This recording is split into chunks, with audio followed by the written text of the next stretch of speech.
रविशंकर प्रसाद जी।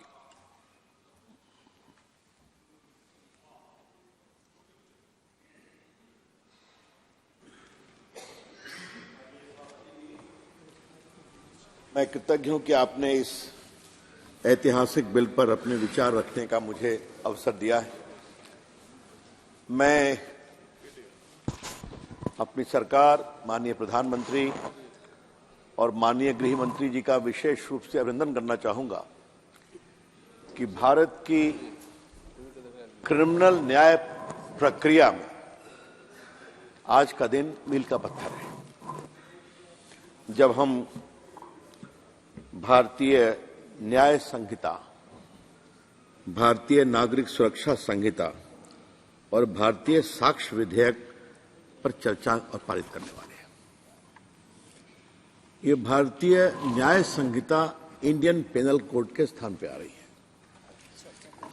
और भारतीय नागरिक सुरक्षा संहिता क्रिमिनल प्रोसीजर कोड के स्थान पर आ रही है और भारतीय साक्ष्य विधेयक इंडियन एविडेंस एक्ट के स्थान पर आ रही है। माननीय सभापति जी, इस पूरे प्रस्तावित कानून का कुछ दर्शन है।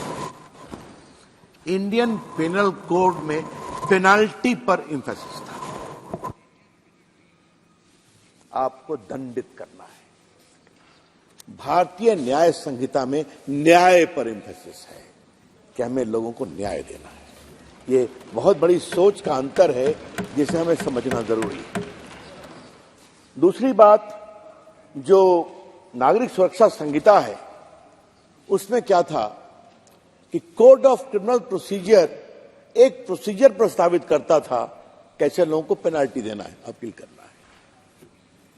उसकी जगह पर जो कानून आ रहा है वो सुरक्षा संहिता की कोई अपराधी हो भी तो उसकी प्रक्रिया में उसकी सुरक्षा की चिंता होनी चाहिए, ये बात भी कही गई है। और साक्ष्य अधिनियम के बारे में तो बातें हैं ही हैं कि कैसे सबूत हो, उनको कैसे प्राप्त किया जाए और कैसे उस पर कार्रवाई हो। माननीय सभापति जी, आज मैं आपकी कृपा पूर्वक अनुमति से सदन के सामने इंडियन पेनल कोड 1860 का थोड़ा उसकी पृष्ठभूमि देना जरूरी है। अगर आप इन तीनों कानून को देखेंगे तो 1860 में इंडियन पेनल कोड आया, माननीय सभापति, एविडेंस एक्ट 1872 में आया और सीआरपीसी 1882 में आया। उसके पहले एक छोटा कानून था। माननीय सभापति, आपको याद होगा 1857 में भारत की आजादी का पहला आंदोलन हुआ था जिसमें भारत के महान क्रांतिकारियों ने ईस्ट इंडिया कंपनी बहादुर के लोगों को बहुत ठगाया। उसमें रानी लक्ष्मीबाई थी बहादुर, हमारे बिहार के बाबू वीर कुंवर सिंह जी थे, तात्या टोपे थे, हम सभी का नाम जानते हैं। उसके बाद कंपनी बहादुर का राज खत्म हुआ और विक्टोरिया महारानी का राज शुरू हुआ। मतलब अंग्रेजों ने भारत के साम्राज्य को सीधा अपने कंट्रोल में लिया। यह बात जानना बहुत जरूरी है। और उसके बाद जब भारत को शासन करना है तो मैं अंग्रेजों की एक बात की तारीफ करूंगा, कोई भी काम करेंगे, अन्याय की पराकाष्ठा भी करेंगे तो कानून का दिखावा देके करेंगे। हाँ, जितना मैं उनके बारे में पढ़ता हूं, हमारे आजादी के आंदोलन में माननीय सभापति एक कच्ची फांसी हुआ करती थी। बाद हो रहा है ये जी, कितने साल बाद परिवर्तन हो रहा है कानून? ये तो 75 इयर्स के बाद, 151 साल के बाद, और आजादी के बाद 75 इयर्स के बाद। तो माननीय उपसभापति जी, कच्ची फांसी, तो हमने कहा कच्ची फांसी क्या हुआ?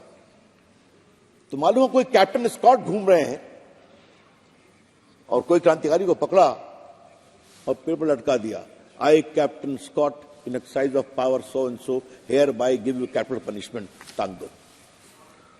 तो आपको आज भी अगर आप देश में घूमे, माननीय सभापति क्षमा करें, तो आपको ऐसे बहुत से पेड़ दिखाई पड़ेंगे पुराने जहां क्रांतिकारियों को कच्ची फांसी दी गई थी। तो जो भी करना है वो कानून के दायरे में करना है। तो मूल रूप से दो चीजों को समझना बहुत जरूरी है।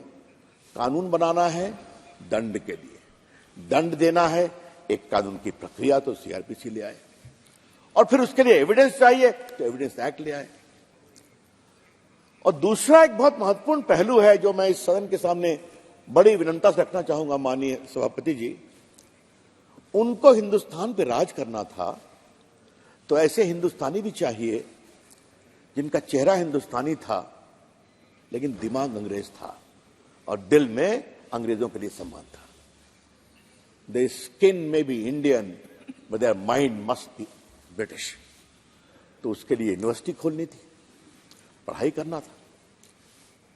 जब मैं थोड़ा इस पर शोध किया तो मुझे एक बहुत रोचक बात मालूम हुई, माननीय सभापति जी, जितने पुराने विश्वविद्यालय हैं भारत के, ये सबों के स्थापना का कालखंड लगभग वही है जब ये तीनों कानून बनते हैं, चाहे वो कलकत्ता यूनिवर्सिटी है या बॉम्बे यूनिवर्सिटी है या बाकी यूनिवर्सिटी, कुछ पहले खुली होगी, लेकिन बड़ी बड़ी यूनिवर्सिटी के खुलने का समय भी इन कानूनों के साथ साथ का ही है।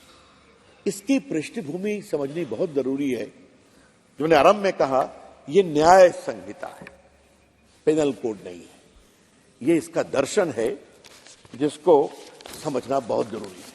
लेकिन हां, एक चिंता की बात होती है, इतना लंबा समय क्यों लगा, क्यों लगना चाहिए। 1973 में सीआरपीसी में अमेंडमेंट हुआ, पहले भी कुछ हुआ था, लेकिन जो एक सुविचारित तीनों कोड को बदलने का भारत की आवश्यकताओं के अनुसार प्रयास था, वो क्यों नहीं हुआ। डिस्कवरी ऑफ इंडिया को लिखने वाले लोग जब भारत को डिस्कवर कर रहे थे तो इस औपनिवेशिक दास्तां को क्यों भूल गए। ये बड़े सवाल है, ये उठने चाहिए और मैं उठाना चाहता हूं, और उसके लिए अपने प्रधानमंत्री का सम्मान करना चाहता हूं। उन्होंने हिम्मत दिखाई और 15 अगस्त को लाल किले से कहा कि कोई औपनिवेशिक प्रतीक को अब हम बर्दाश्त नहीं करेंगे। आज इसी संदर्भ में माननीय सभापति जी एक और बात कहने की इच्छा हो रही है। आजादी आई तो जगह जगह जौहर पंचम की मूर्तियां थी, क्वीन विक्टोरिया की मूर्तियां थी, बगल में राजपथ पर था जहां कर्तव्य पथ है, उनको हटाया गया, ठीक हटाया गया। लेकिन हमारे जो महान नेता थे उसमें कुछ कुछ सम्मान में इतना विलंब क्यों किया गया। Statue of unity Sardar Patel की पहले क्यों नहीं बन सकती थी, उसके लिए क्यों नरेंद्र मोदी को आना पड़ा। ये बड़े सवाल है, उठने चाहिए। ये उसी मानसिकता से लिंक्ड है। नेताजी सुभाष चंद्र बोस की मूर्ति दिल्ली में तभी क्यों लगी जब नरेंद्र मोदी भारत के प्रधानमंत्री बने। ये जो पूरी सोच है इसको समझना बहुत जरूरी है। और आज चूंकि आपने कृपापूर्वक अनुमति दी है कि अंग्रेजों के इस कानून के समापन पर और भारतीय प्रयास को रखने का मुझे अवसर मिला है माननीय गृह मंत्री के इस बिल पर, तो मेरे मन के जो उद्गार थे वो मैं रखने की कोशिश करूं। अध्यक्ष जी, गुलामी मानसिकता के बारे में कुछ और कहने की इच्छा है, और कृपा करके मुझे आप अनुमति दीजिए। विषय इससे सीधा नहीं जुड़ा है, लेकिन विषय जुड़ा है। प्रभुराम के मंदिर को बनने में 500 साल क्यों लगे, ये मुझे आज उठाने की इच्छा है। मेरा परम सौभाग्य था कि इस मामले में एक वकील के रूप में पेश होने का मुझे सौभाग्य मिला था इलाहाबाद हाई कोर्ट में। लेकिन 500 साल क्यों। आज जो कृष्ण जन्मभूमि है, आज जो काशी विश्वनाथ का मंदिर है, उसके लिए संघर्ष क्यों करना पड़ता है। जब आजाद भारत बनता है तो आजाद भारत की जो आजाद आस्था है उसका भी संबंध होना चाहिए, नहीं होना चाहिए। ये बड़े सवाल हैं, उठने चाहिए।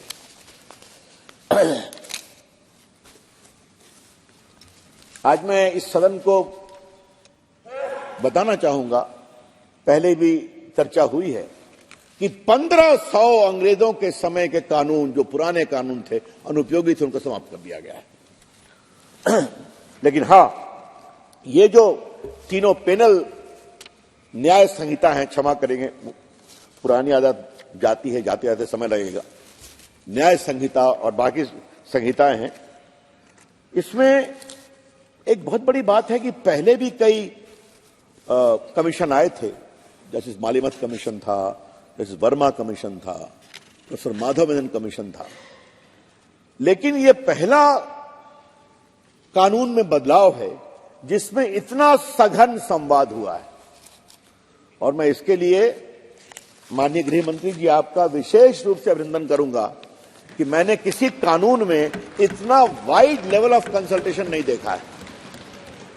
सारे एमपीज को चिट्ठी लिखी गई, एक बड़ी लॉ यूनिवर्सिटी को इसका नोडल पॉइंट बनाया गया, एक एडमिशन से बात हुई, जजेस से बात हुई, रिटायर्ड जजेस से बात हुई, वकीलों से बात हुई, कानून के प्रोफेसर लोगों से बात हुई, और 158 कंसल्टेशन में माननीय गृह मंत्री जी स्वयं उपस्थित थे।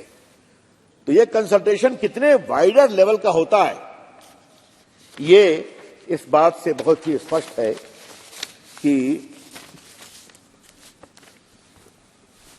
आज जब 1500 कानूनों के निरस्त की हम बात कर रहे हैं और इस पर आ रहे हैं, तो एक मन में और विचार आ रहा है।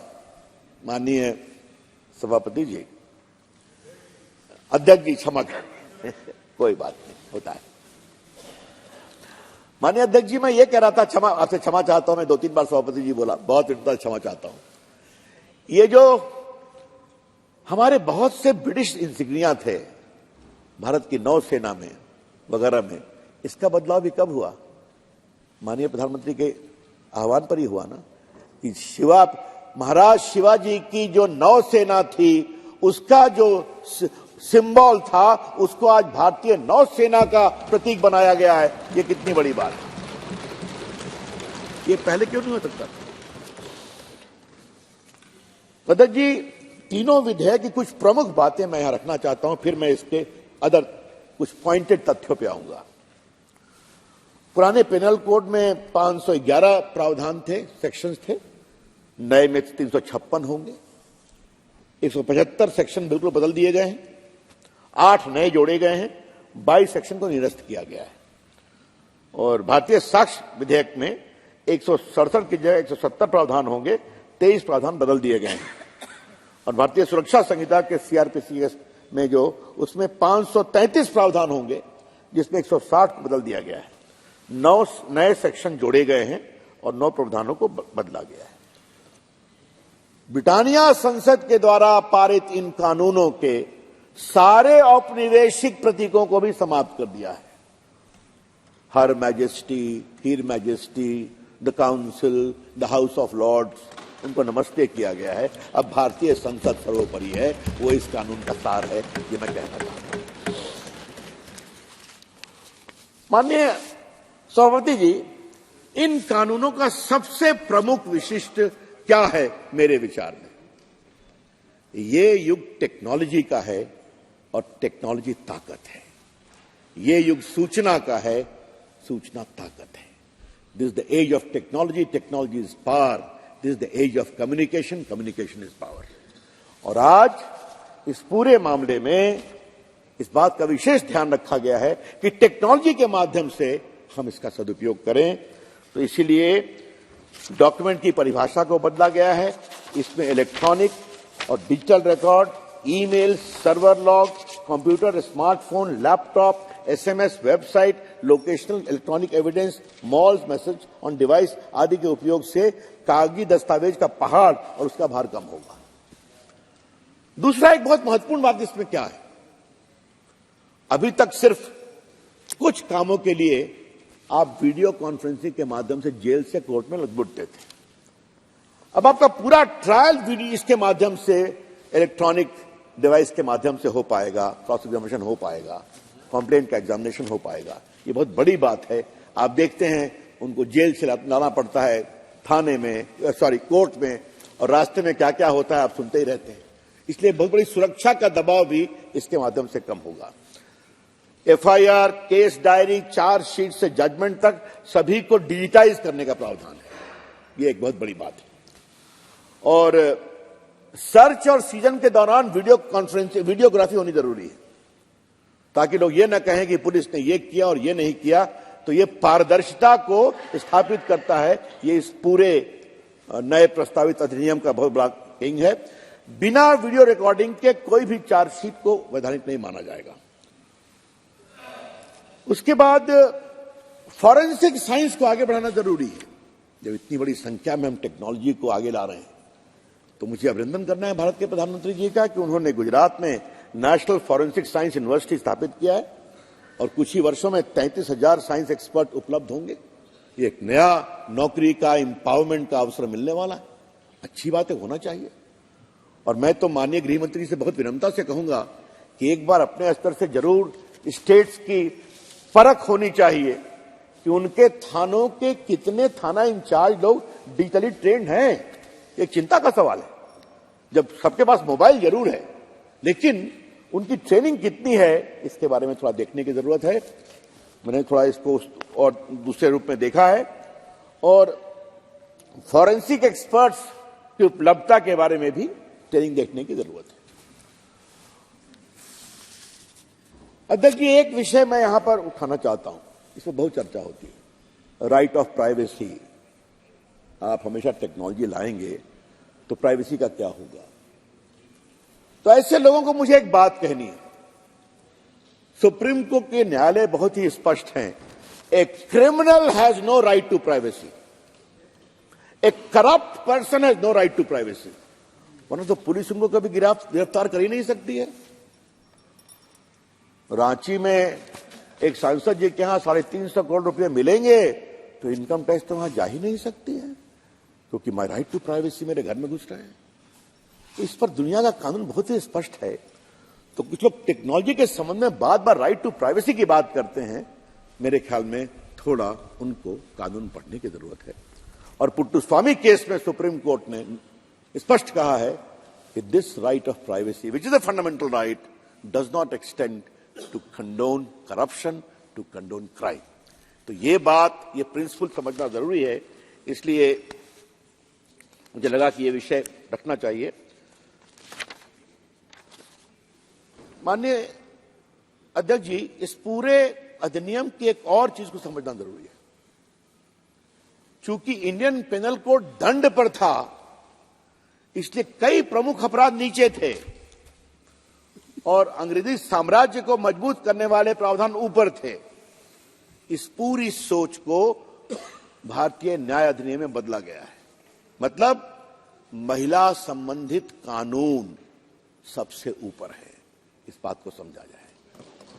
ये मैं पढ़ रहा था तो मुझे ये सोच बहुत ही अच्छी लगी कि किस प्रकार से अंग्रेजों के बनाए कानून हमारी सोच में अंतर है कि महिला, बच्चे, बहुत विस्तार से उसको रखा गया है। तो माननीय गृह मंत्री जी उसको बताएंगे। और जो पहले जो मानव संबंधित ऑफेंस थे, 302 murder, attempt to murder, dowry prohibition act में मर्डर वगैरह डर लेकर के, और बलात्कार, ये सब कहां से कहां तक थे? ये चैप्टर रोमन 6 में थे, चैप्टर रोमन 16 में थे।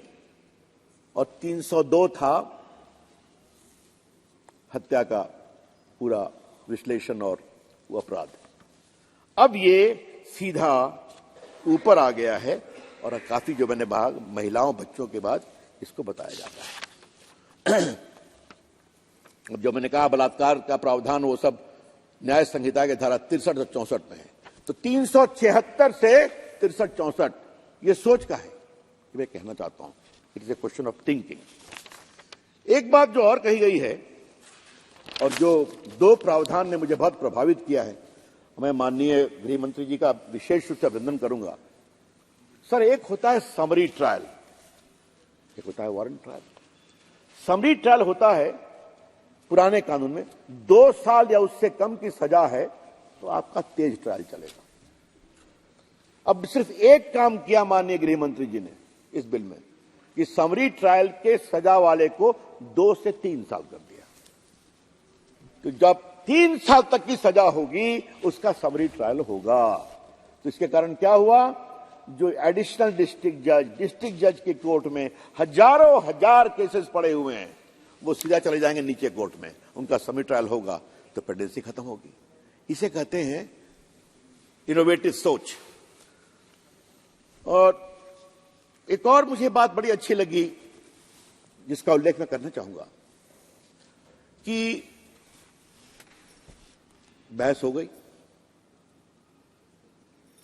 जज साहब बैठे हुए हैं, निर्णय आएगा।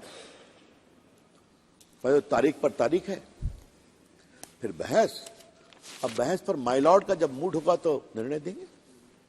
इसमें इस बात का प्रावधान है कि आपको निश्चित समय अवधि पर चार्ज फ्रेम होने के बाद मामले की सुनवाई होगी और सुनवाई करने के बाद आपको 30 दिन के अंदर निर्णय देना होगा और 7 दिन में उसको लोड करना पड़ेगा,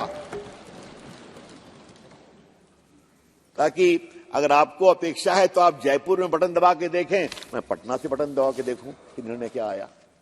तो ये जो अनावश्यक, बड़े सम्मान से कहता हूं, ये बहुत पीड़ादायक है माननीय अध्यक्ष जी कि बड़े बड़े ट्रायल पेंडिंग है।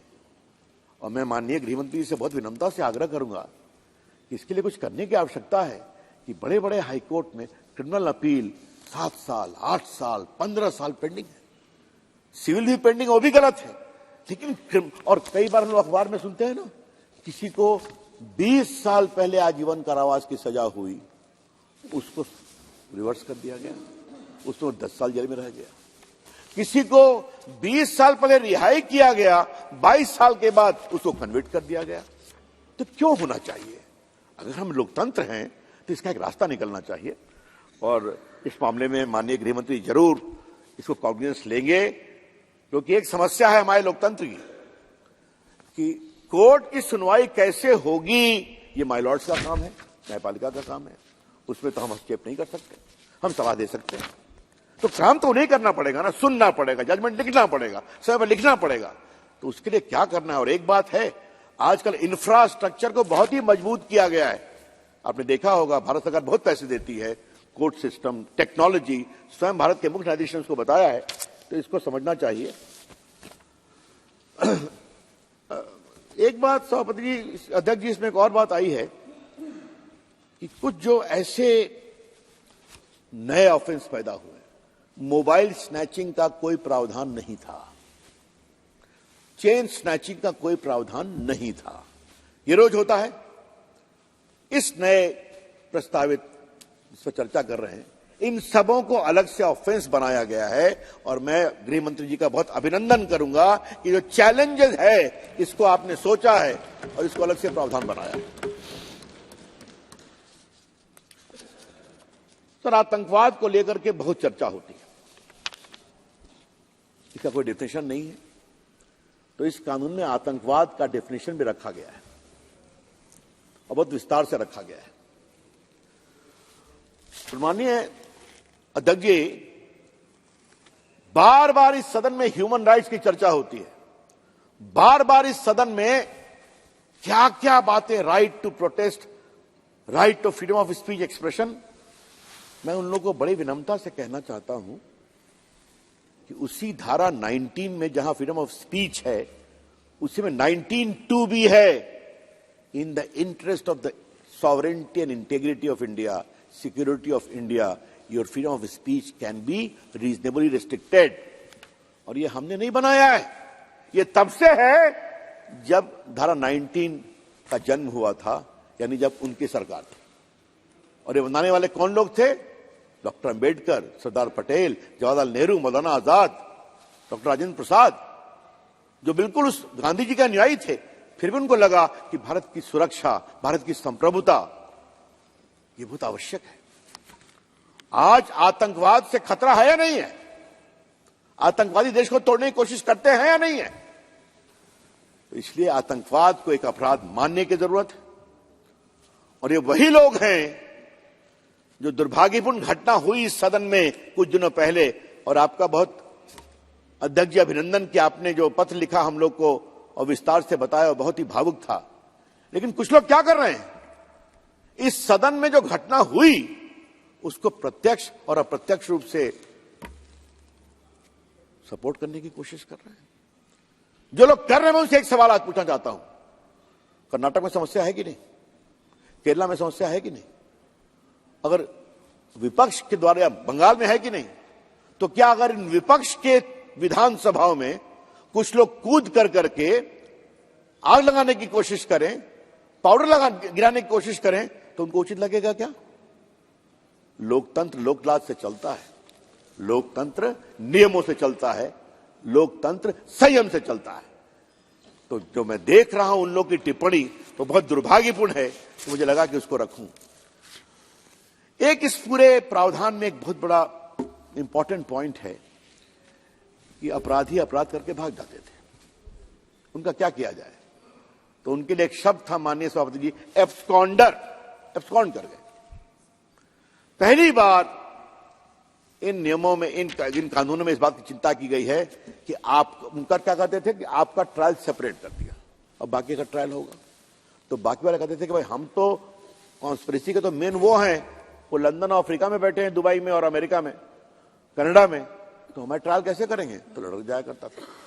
अब है उनका ट्रायल सेपरेट नहीं होगा, उनका भी ट्रायल होगा, जो कहते हैं ट्रायल इन एब्सेंशिया, उनको सजा मिलेगी। चाहे तो अपील कर सकते हैं, तो अपील करना पड़ेगा, तो हिंदुस्तान वापस आना पड़ेगा। तो सजा हो गई तो आप सजा याफ्ता हैं, तो बाकी उनकी प्रॉपर्टी जब्त की जाएगी, बाकी कुछ होगा। उसी प्रकार से अगर कोई विदेश में प्रॉपर्टी अपराध का लेता है, उसके खिलाफ भी कार्रवाई हो सकती है। ये बहुत नए नए, हाँ, 0 FIR, मतलब मान लीजिए कोई घटना हो गई आसाम में, आप रहते हैं दिल्ली में, मुंबई में, क्या करें? तो आप अपने क्षेत्र में उसका एक शिकायत दर्ज कर सकते हैं, जो सिस्टम से वहां चला जाएगा। तो बिल्कुल समाज के जो व्यवहारिक चुनौतियां थी, उसके निराकरण के लिए आपने बहुत ही प्रभावी काम किया है। तो मैं तो पुनः अभिनंदन करना चाहूंगा। अध्यक्ष जी, एक बात, थोड़ा मैं लंबा बोल चुका, मैं अब समाप्त कर रहा हूं। एक ऐसा विषय था कि बड़ा मेरा प्रिय विषय था, इसलिए मैं थोड़ा नहीं, मैंने देखा कि मैं थोड़ा 35 मिनट बोल गया, इसलिए अब लंबा नहीं बोलूंगा। एक बात मुझे और लगती है, इसमें प्रश्न नहीं पूछते। अरे मैंने मुझे पूरा तो बोले दीजिए। ये मंत्री नहीं है। आ रहा है, नया कानून आ रहा है, इसमें आपका रोजगार घटेगा या बढ़ेगा? इस पर आपसे हम बाहर बैठ के बात करेंगे, क्योंकि ये मामला सिर्फ मेरा नहीं है, इस हाउस के कई मेंबरान का है। ठीक है, बैठ के बात करेंगे।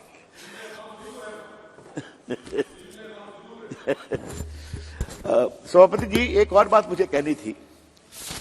एक बहुत ही इनोवेटिव आइडिया इसमें है, community service by way of punishment. कि आपने कोई अपराध किया, पेटी ऑफेंस किया, तो जाइए थोड़ा सा समाज सेवा आप करिए, अच्छी बात है, ये होना चाहिए, और इससे बहुत लोगों को सुधारने में अच्छा अवसर मिलेगा। और इसमें डिफेमेशन भी कम्युनिटी सर्विस में आता है।